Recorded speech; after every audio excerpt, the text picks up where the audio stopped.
Revelation 17.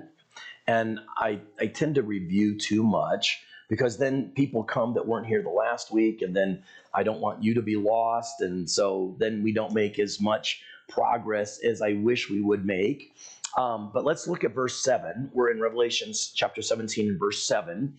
And we say, "But the angel said to me, why did you marvel? I will tell you the mystery of the woman and of the beast that carries her." By the way, I have the new sheet because I did a few more verses. It's on the back. So it was on the choir stand in the back. So you can look at that if you didn't get that one. We may not get that far today, but your old sheet can be thrown away and you can pick up your new sheet. So anyway, and it says, and the beast that carries her, which has 7 heads and 10 horns. The beast that you saw was and is not and will ascend out of the bottomless pit and go to perdition. Okay, so we've seen the beast, right? This is Revelation 13:1. This is the Antichrist. But now John, the angel, is introducing a new character. It's like a new plot line. We have a woman that's sitting on the beast, and he's going to show you a mystery. Remember, the mystery means an unrevealed truth. Think of Scooby-Doo and the Mystery Machine. You know, if you're old enough to remember that, it's a mystery machine, and but it's not like a whodunit as much as the unrevealed truth. So if you're thinking Scooby-Doo, if you're old enough to think that cartoon, remember at the end they take the mask off the guy, and it's like, oh, we never thought it would be you. Ah, right?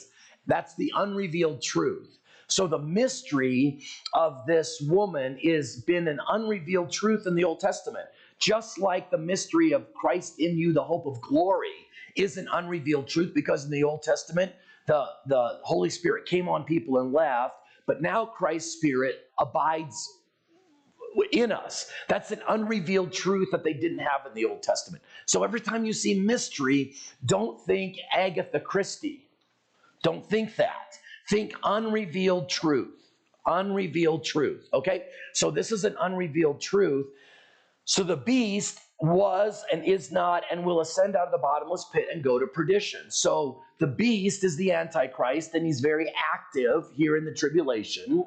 So, and he goes on to say, "And those who dwell on the earth will marvel, whose names are not written in the book of life from the foundation of the world, when they see the beast that was and is not and yet is." Okay? So those, they will marvel. The unsaved world are going to be shocked by what's going on here. So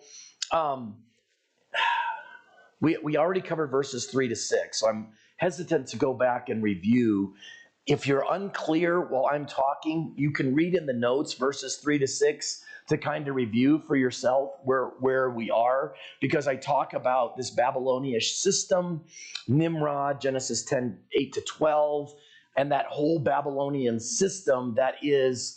Some scholars believe Babylon literally is going to be rebuilt in the Middle East.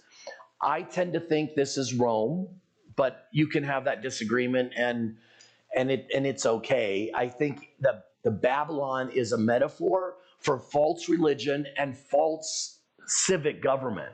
A civic government that combines church and state.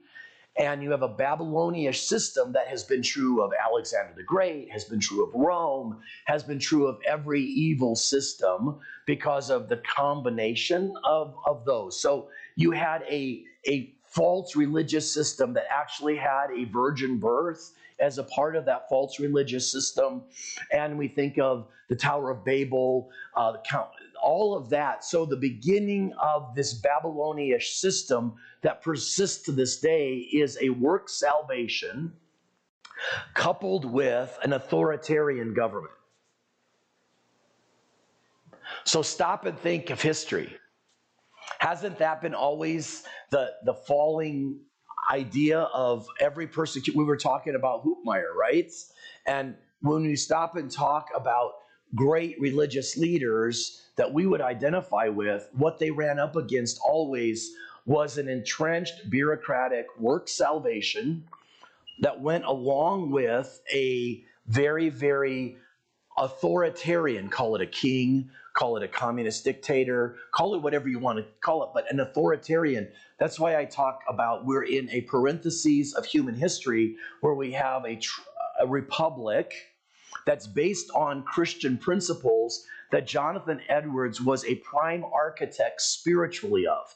There's a great book at his contemporary, George Whitefield. There's a great book on Whitefield, and it's calling him the founding spiritual father of America. And Jonathan Edwards and George Whitefield and the results of their preaching and their writing greatly impacted our founders, greatly impacted. You have people today that want to tell you it's John Locke, which he absolutely had a lot of impact. Scottish philosopher.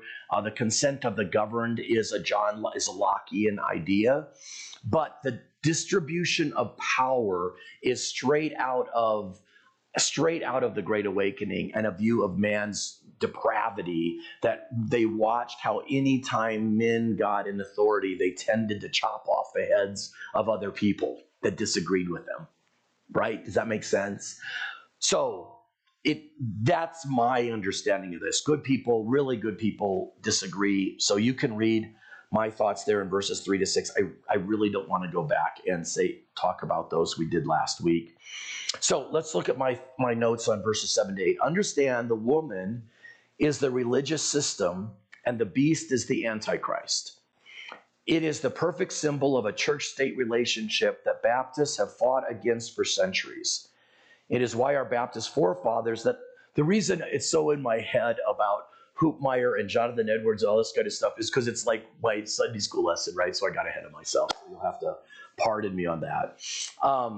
So it's the perfect symbol of the church-state relationship that Baptists have fought against for centuries. It is why our Baptist forefathers influence our founders to have the first 15 words in the Bill of Rights be about separation of church and state, even though those words don't appear there. They are actually, just so you know, the Danbury Baptists, Danbury, Connecticut, wrote the president in 1802. He was president by that time, and said, what do you see about the church-state relationship? And Jefferson, on his tombstone, has the three things he wants to be remembered for.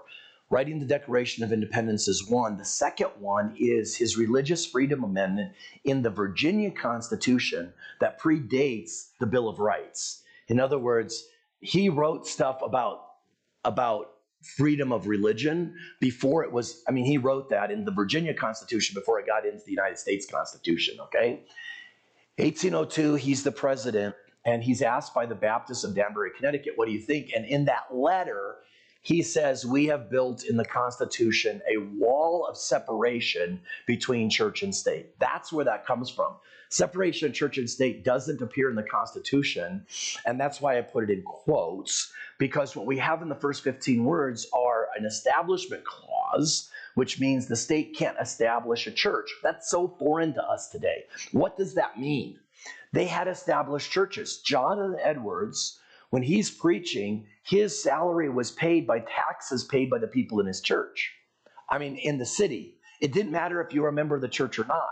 So as Baptists come on the scene, and Quakers come on the scene, and Presbyterians come on the scene, all of those people are being taxed to pay the salary of the Puritan pastor in their town, and they tithe to their own church. That's why almost all Baptist pastors were bivocational. John Leland had a farm. Isaac Backus had a farm.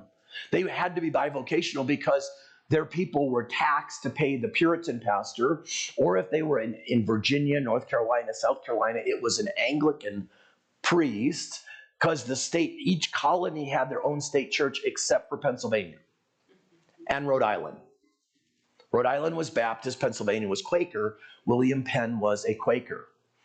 All the other 11 colonies had state churches, so they were taxed, okay? So the established church, the biggest fight in the 1700s by Baptists, John Leland, Isaac Backus, Christopher Eve, and I name you these pastors, was to de-establish so that we don't pay taxes to a church. And so sometimes Baptist pastors would refuse to pay the taxes, and they would be thrown in prison, and their farms would be confiscated. So they were thrown out on the street, as it were, and there was no welfare program or anything like that. Okay, so when we talk about the Bill of Rights, it de-established. There is no established religion.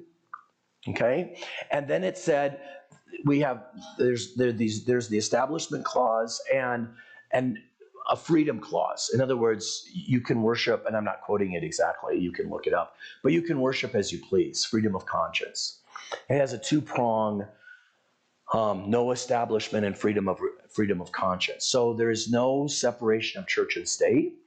Our founders assumed, go read John Adams, go read Benjamin Franklin, go read Thomas Jefferson. Our founders assumed that the church would influence government, but government was not allowed to influence the church. John Adams says a republic is only fit for a moral people. Why is our republic falling down? Why do we have to have law books like this? Because we're not a moral people. We lie and lie and lie and lie and lie and lie and lie and lie and lie. Then, so you have to make more rules. When people aren't self-governed, then something has to govern them. A moral people governs themselves. A moral people governs themselves. So let me finish my notes here on verses 7 to 8. The prediction here is that the Antichrist will go to hell eventually in these verses 7 to 8, but at this time in the tribulation will appear all-powerful. They will be amazed at him. Notice that it says at verse number 8, and those who dwell on the earth will marvel, whose names are not written in the book of life. In other words, the unbelievers, they see the beast. They see him. He's all-powerful by this point. This is toward the end of the tribulation. He set up an image in the temple. He has created peace in the Middle East that nobody else has ever been able to create before. He sets up the image in the temple. He has destroyed his peace treaty with the Jews, and he's like the Colossus. He's standing over the whole world. Well, we're going to see when we get to Revelation 19 that a couple of other groupings of people are not wild about this. The kings of the east think the Chinese. The kings of the north think the Russians. The kings of the south think the Arabs. Nobody's excited about this Colossus now running the whole Middle East. And that's who's going to come to Armageddon. We'll get to that. So let me go back and finish reading my notes, and then we'll dismiss. We already saw back in Revelation 13:13 that the religious leader has healed a mortal wound to the Antichrist. And so the world follows this miracle worker, I put it in quotes, just as Pharaoh followed his false magicians in the confrontation with Moses. The beast upon which the harlot rides has 7 heads and 10 horns. We will talk about that next. So Brother Solomon Raju will be with us next week talking about India, so we won't get back to this next week, but we'll get back to this the following week. No, we won't. Am I doing my math right? 19. Yeah, we'll get back to this the following week. The Jeremy Fraser evangelistic team will be with us the first Sunday in November. You won't want to miss them either. The whole team, they work with kids, and they'll do a special music for us in the service, and then the whole afternoon service is going to be their special music. Very, very, very gifted team. They have 7 on their team, 5 young people and the Jeremy and his wife. So you don't want to miss the Frasers that first Sunday in November. Anyway, comment or question? Comment or question about anything? When you come to listen to me, I'm kind of like squirrel, but it literally all relates back to what have we seen in history as a secular state and a religious, and the end times have a secular state and a religion going together. And that's why we as Baptists, listen to me, are not Christian nationalists. Can we be a nationalist who believes our country is founded on Christian principles? 150 million %. 100%. That's what we've always believed, until just recently you have more and more voices saying, oh, that our separation of church and state has failed. Look how horrible our government is. So we need to go back to a church state. We need to have a Christian nation and make everybody be a Christian. Well, we need to have revival. We need to win people to Jesus. We need to plant churches and revitalize churches. We need to walk in the Spirit. Before we try to remake the culture in a Christian image, maybe judgment should begin at the household of God, and we should walk in the Spirit, and we should win people to Christ. If you put that cart before the horse, it always ends up in tyranny. Always, always, always.